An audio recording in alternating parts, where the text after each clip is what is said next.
딴 사람이 살았어요. 제가 기억합니다. 이분이 제 의원이 그 군대 그 감옥 들어가기 전에 눈빛이 어떠냐면요, 살모사 눈빛이에요. 비슷합니까? 살모사. 광선이 나가요 눈에서. 신문으로 보면 광선이 나와, 광선이. 그래서 부담스러워요 이 의원은. 근데 제가 신문을 보고 깜짝 놀랐어요. 선한 눈빛으로 바뀌었어요. 눈에서 힘이 빠졌어요. 인터뷰를 너무 인상적으로 봤어요. 뭐라고 했냐면 자기는 이 감옥에 안 들어갔으면 자기 인생 큰일 날 뻔했대. 그래서 이제는 약자들을 위해 살 거래요. 놀라운 일이다. 감옥에 한 번씩 감옥에 한 번씩 갔다 와야 되는 건가? 어? 정말 이렇게. 그래서 거기서 사형수들, 정말 바닥에 버려진 사람들, 근데 거기 가보니까 정말 그 안 된 사람들이 너무 많더라는 거예요. 그들의 입장에서 자기가 있어 보니까 그동안 자기는 너무 잘 나가가지고 아무것도 아쉬운 것 없이 살았는데, 그래서 다른 사람도 잘 모르고 아픔도 잘 모르고 그렇게 살았다는 겁니다.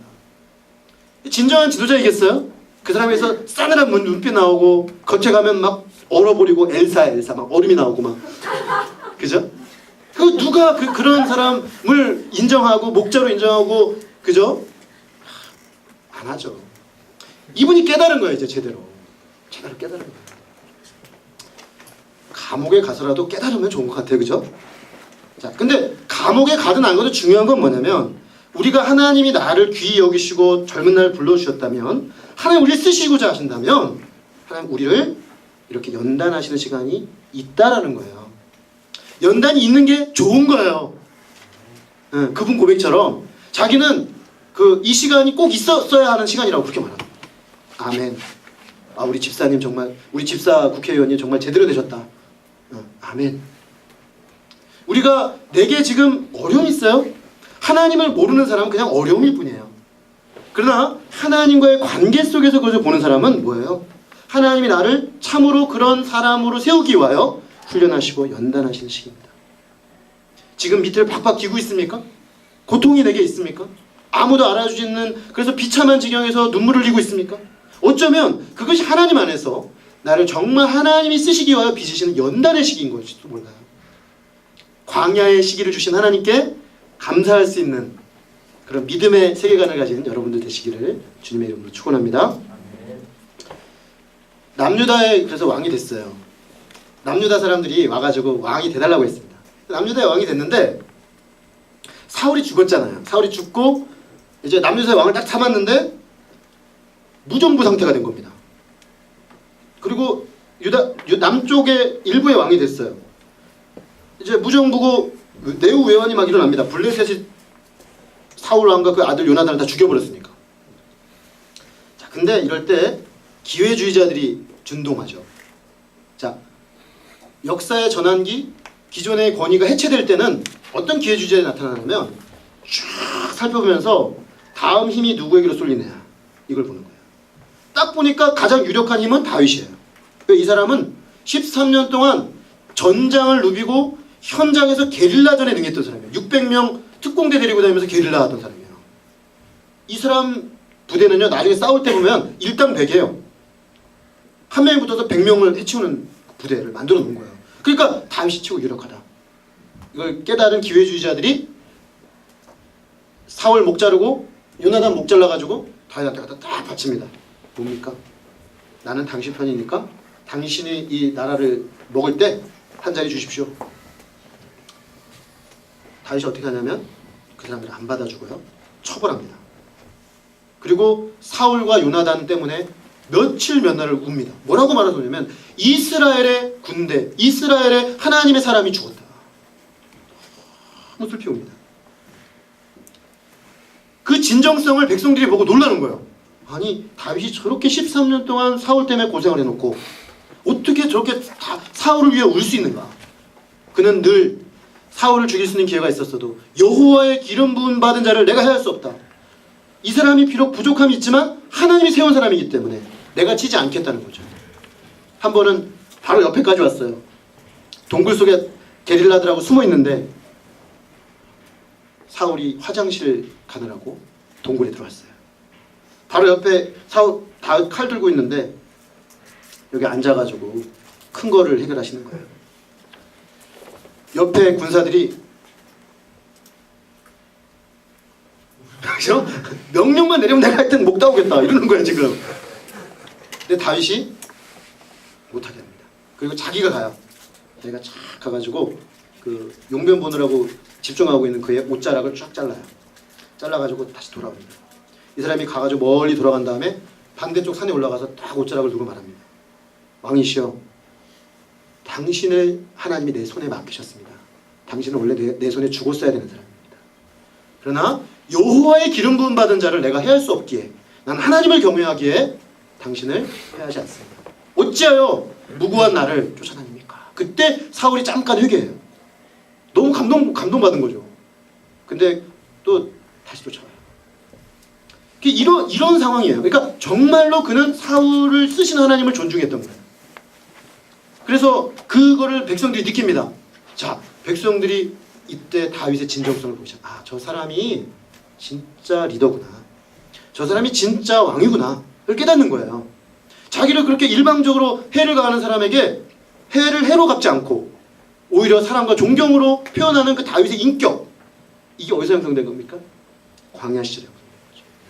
광야 시절에 하나님 앞에 엎드려 하나님과 교제하면서 하나님의 마음을 그는 덧입었던 거예요.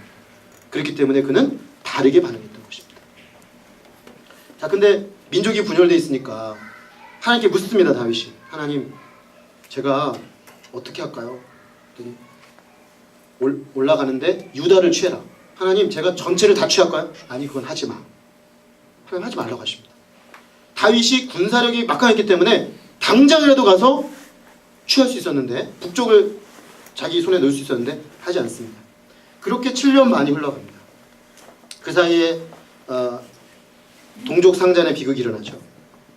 다윗의 군대 장관인 요압과 북쪽을 다윗의 또 다른 아들인 이스베오셋을 왕으로 세우고 실질적 통치권자가 된 아브넬, 이 두 사람이 당대 최고의 군사 지도자들인데 남쪽 북쪽에 둘이 한판 붙습니다.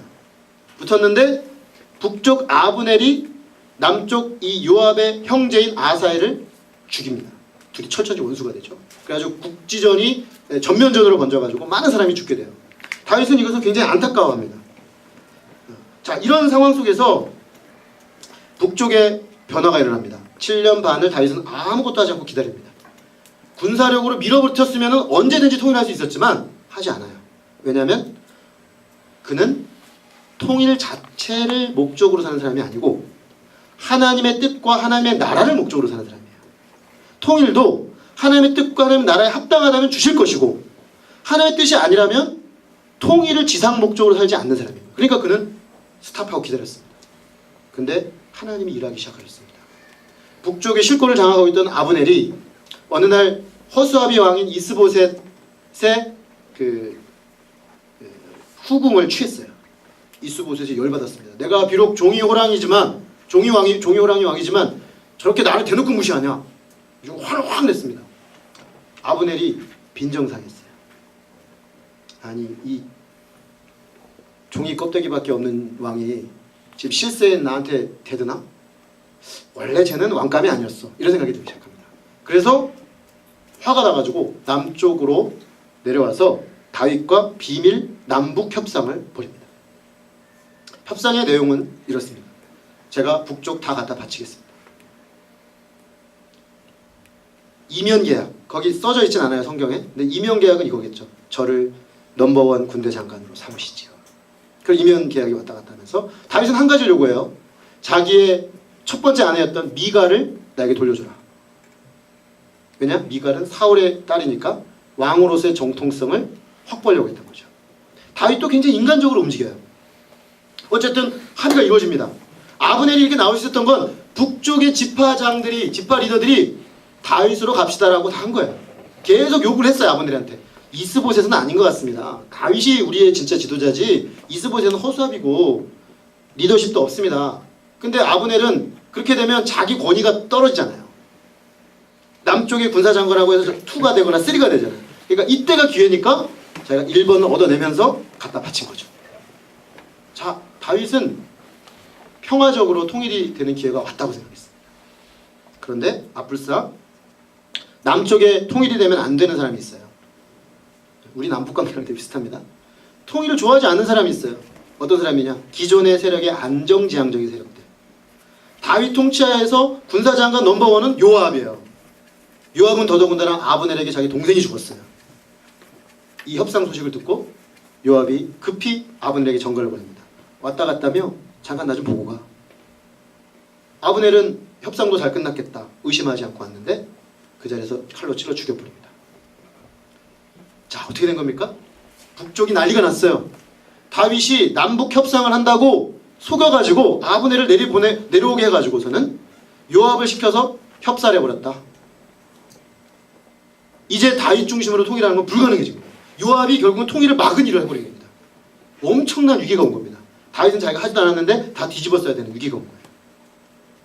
그때 다윗은 정말 힘들 때 진정성으로 승부합니다. 모든 장관과 군대 사람들에게 선포를 합니다. 아브넬의 죽음을 전국적으로 애도한다. 자기가 죽은 게 아니라는 거죠. 자기가 죽은 게 아니고 내 명령을 따르지 않는 반통일 세력인 요압과 그의 세력들이 한 거다.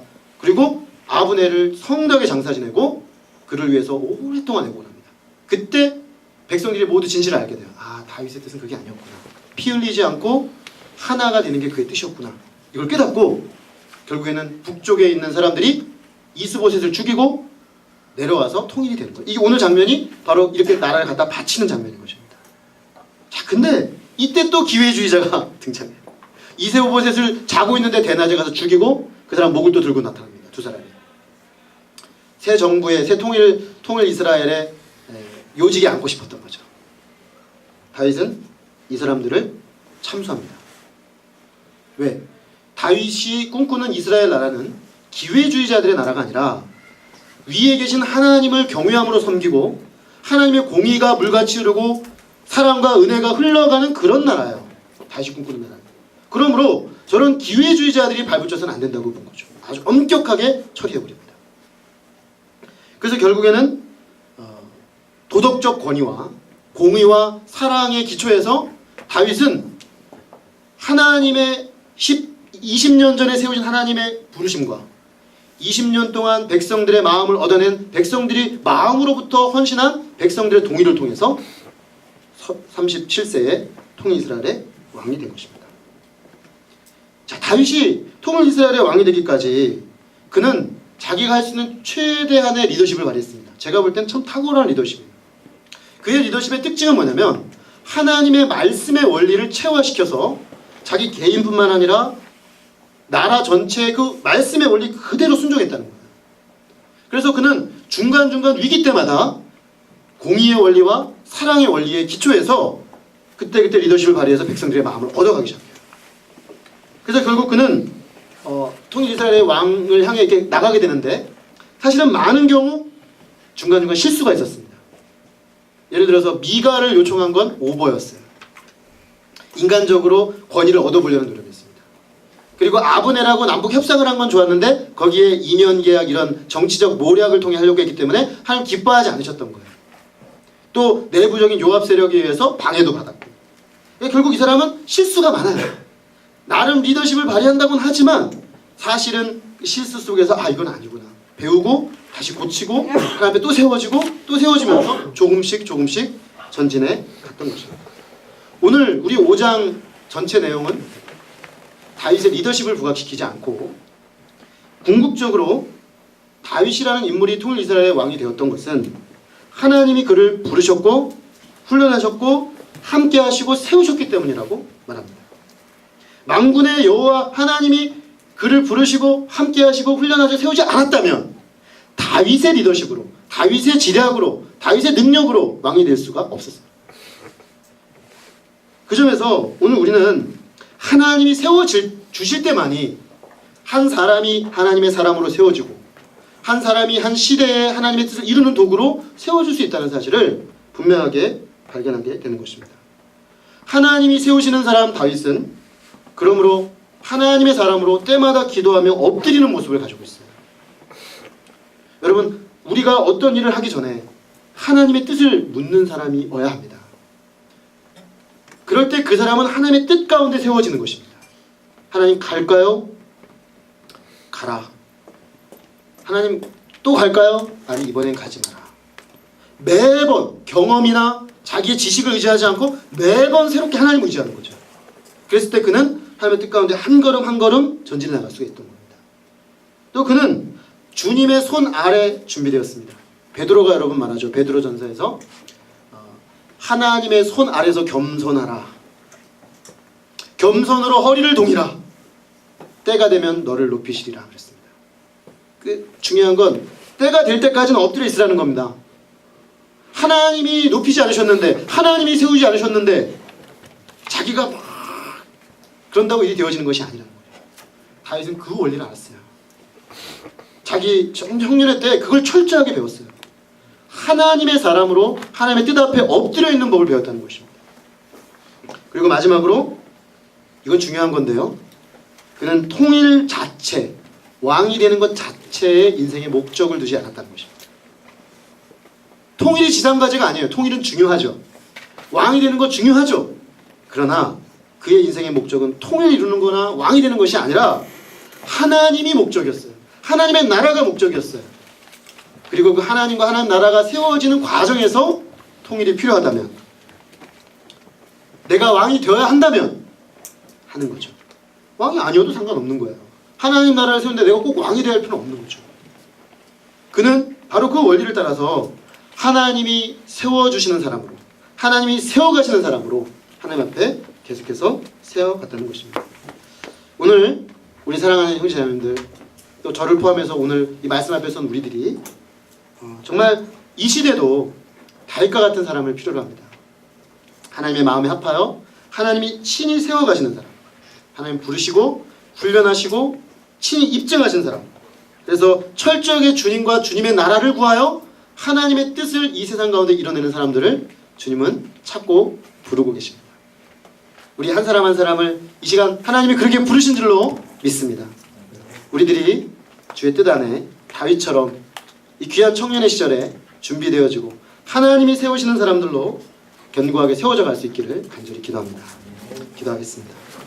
하나님 아버지, 오늘 다윗이 37살의 나이에 통일 이스라엘의 왕이 되어서 메시아 왕국의 그림자라고 할 수 있는 사랑과 공의의 나라를 세워가는 그런 아름다운 왕으로 세움받아서 하나님이 그와 함께 하셔서 그가 가는 곳마다 번성케 되고 그를 통하여 하나님의 뜻이 이루어지고 두 나라로 분할되어 있던 나라가 그의 겸손하고 섬기고 사랑의 또 진정성의 리더십 하에서 통합되어서 하나님의 그 아름다운 나라의 모습을 이 땅에 구체적으로 가시적으로 보여주는 그 일에 다윗을 귀하게 쓰시는 것을 보게 됩니다. 하나님 아버지, 오늘 우리가 다윗을 보면서 우리가 하나님 앞에 부름받은 자로 서 있는가라는 질문을 하게 되었습니다.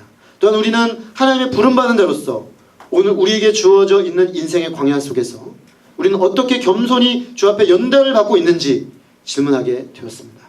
무엇보다도 하나님, 우리가 이렇게 저렇게 좋은 리더십을 가진, 영향력을 가진 사람으로 사람들에게 인정도 받고 또 구체적인 실적도 나타나고 해야 하겠지만 궁극적으로 하나님이 세우시지 않으면 이런 모든 인간적인 노력들이 궁극적으로 헛될 뿐임을 고백합니다. 아버지 하나님, 저희들에게 겸손한 마음 주시고 또 정말 주님의 손 안에 우리가 보여지는 가시적인 목적이 아니라 하나님을 구하고 하나님 나라를 구하는 자가 되어서 그 과정에서 하나님 우리를 통해 하시고자 하는 그 일을 주님의 마음을 시원케 해드리는 그런 사람으로 좀 쓰임받고 드려지는 그런 사람들이 되기를 간절히 소망합니다. 오늘 주님께서 말씀하신 이 자리에서 우리 한 사람이 한 사람이 주님의 말씀 앞에 합당하게 반응하게 하시고 그 음성 앞에 나아가는 귀한 모두가 되게 하셔서 이 시대에 다윗과 같이 주의 마음이 합한 자가 되어 하나님의 뜻을 이루어드리고 하나님 나라를 세우는 귀한 일에 우리 모두가 쓰임받게 하여 주옵시기를 간절히 기도합니다. 오늘 귀한 말씀으로 권면하시고 은혜 주신 것을 감사드리고 저는 예수 그리스도 이름으로 기도했습니다. 아멘. 우리 각자 자신의 언어로 잠시 기도하겠습니다.